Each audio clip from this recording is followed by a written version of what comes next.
पावसाळा लांबल्यामुळे यावर्षी चाऱ्याचं पाणी टंचाईचा सामना शेतकऱ्यांना फार मोठ्या प्रमाणात करावा लागू राहिलेला आहे। चारा संपलेला आहे आणि पाणी टंचाई असल्यामुळे गुरंढोरं इकडे तिकडे जाऊन त्यांची व्यवस्था करणं शेतकऱ्यांसाठी फार कठीण झालेलं आहे। तसंच पशुखाद्य सुद्धा महाग झालेलं आहे।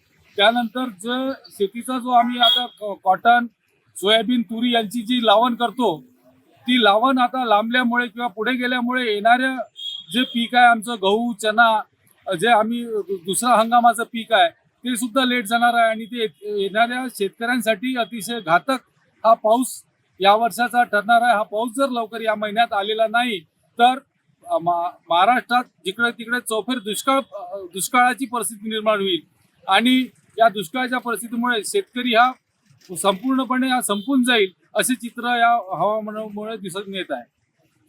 शासनाकडून तर फार मोठ्या मदतीची अपेक्षा आहे। जसे जिथे पाण्याची कमतरता आहे तिथे पाण्याची व्यवस्था करायला पाहिजे, चाऱ्याची व्यवस्था करायला पाहिजे आणि जर हा पाऊस जर लांबला तर शेतकऱ्यांसाठी काही विशेष योजना देऊन शेतकऱ्यांनी शेती करायला पाहिजे आणि त्याच्याशिवाय पर्यायी पिकं सुद्धा उपलब्ध करून द्यायला पाहिजे।